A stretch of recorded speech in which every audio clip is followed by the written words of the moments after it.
Bangladesh উইন্ডিজের series নির্ধারণী তৃতীয় ODI কাল। দ্বিতীয় ম্যাচে সুপার ওভারে হেরে চাপে মিরাজের দল। ধাক্কা কাটিয়ে ঘুরে দাঁড়ানোর লক্ষ্য স্বাগতিকদের। অন্যদিকে সমতায় ফিরে সিরিজ জিততে মরিয়া ক্যারিবীয়রা। মিরপুর শেরেবাংলায় ম্যাচ শুরু হবে দুপুর 1:30টায়। অনুশীলনের আনুষ্ঠানিকতা নেই, আসার প্রয়োজনও মনে করেননি শান্ত মিরাজরা। জাকের শামীমরা মিরপুরে ঘাম ঝরিয়েছেন। উইন্ডিজের বিপক্ষে সিরিজ নির্ধারণী ম্যাচে একজনের সুযোগ হলে হতেও পারে। স্পিন স্বর্গে ক্যামিও ইনিংস কাজে লাগে। শামীম বিবেচনায় আসতে পারেন, সঙ্গে তার অফ স্পিনও হবে বাড়তি পাওয়া। দ্বিতীয় ওডিআইতে সুপার ওভারের হারে সমালোচনার মুখে অধিনায়ক কোচিং স্টাফরা। রিশাদকে না পাঠানোর জুৎসই ব্যাখ্যা দিতে পারেননি সৌম্য। সহায়ক কন্ডিশনেও সিরিজ হারের শঙ্কায় বাংলাদেশ। দায় নিয়ে পার পাওয়ার চেষ্টা আছে আগের মতোই। 214 টার্গেট দিয়ে 133 রানে উইন্ডিজের 7 উইকেট তুলেও ম্যাচ জিততে পারেনি বাংলাদেশ। শেষ ওভারে সোহানের ক্যাচ মিস, সুপার ওভারে সহজ সুযোগ হাতছাড়া স্নায়ুচাপ সামলাতে না পারার বড় প্রমাণ। ধাক্কা কাটিয়ে তৃতীয় ওডিআই জয়ের লক্ষ্য।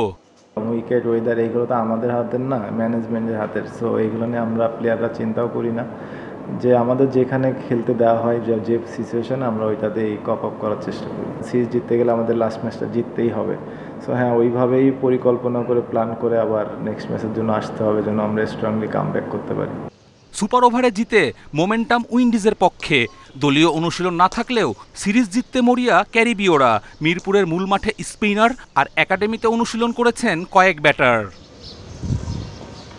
মিরপুরে তৃতীয় ওয়ানডের উইকেটও হবে স্পিন বান্ধব।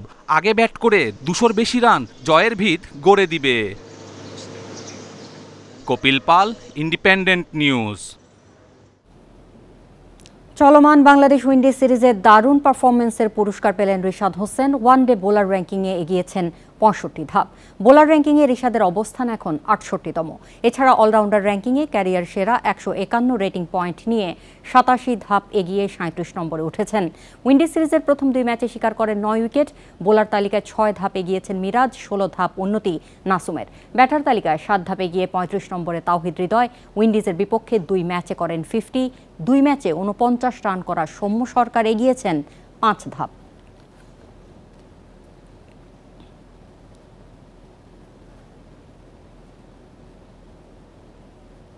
ঢাকার বিদ্রোহী ক্লাবগুলোর সাথে এখনও সমঝোতায় পৌঁছানো যায়নি। এরই মধ্যে নভেম্বরে প্রথম বিভাগ ক্রিকেট লিগ দিয়ে ঘরোয়া নতুন মৌসুম শুরুর কথা জানালো সিসিডিএম।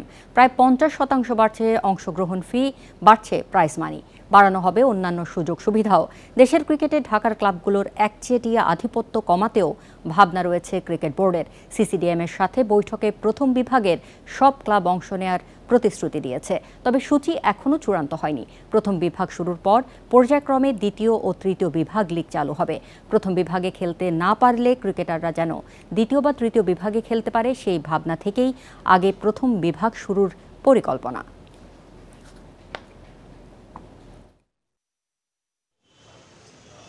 তারা সবাই লিগ খেলতে যাচ্ছে, এটা একদম ধ্রুব সত্য কথা, ট্রু স্টোরি।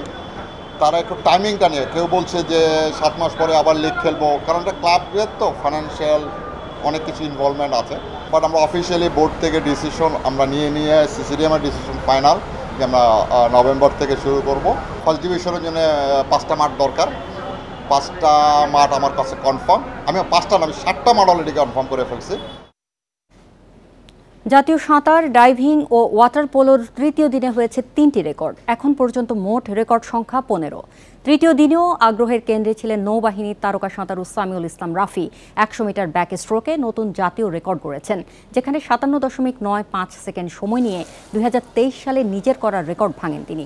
এবার 6টি ব্যক্তিগত ও একটি দলীয় ইভেন্টে রেকর্ড গড়লেন রাফি। 50 মিটার ব্রেস্ট স্ট্রোকে রেকর্ড টাইমিং সেনাবাহিনীর তন্ময় মালির। আর নারীদের 4 গুণিত 200 মিটার ফ্রি স্টাইল রিলেতে কীর্তি গড়েছে নৌবাহিনীর 4 সাঁতারু।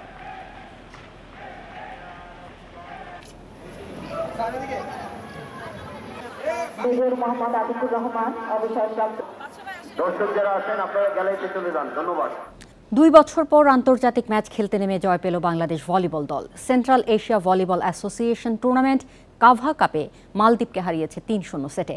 ম্যাচ বাই ম্যাচ ভালো খেলার লক্ষ্য কোচ রায়ান মাসাজ্জেদির। দলের উন্নতির জন্য নিয়মিত টুর্নামেন্ট খেলার তাগিদ তার।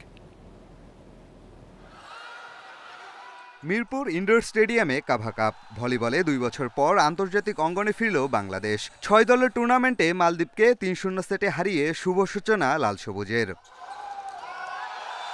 নিয়মিত ম্যাচ খেলতে না পারায় ভলিবল র্যাঙ্কিংয়ে নেই বাংলাদেশের নাম। কাভা কাপে চ্যাম্পিয়ন হলে র্যাঙ্কিংয়ে ফেরার সুযোগ থাকবে।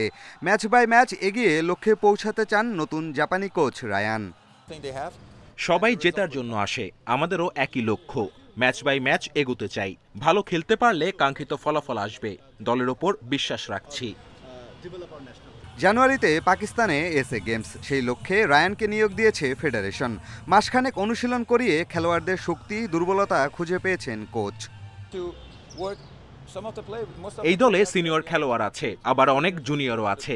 গত 1 মাসে তাদের নিয়ে কাজ করেছি। আমার অভিজ্ঞতা থেকে শেখানোর চেষ্টা করেছি। আশা করি উন্নতি হচ্ছে। বাংলাদেশে লম্বা সময় কাজ করার ইচ্ছা রায়ানের। বেশি বেশি টুর্নামেন্ট খেলায় জোর দিচ্ছেন।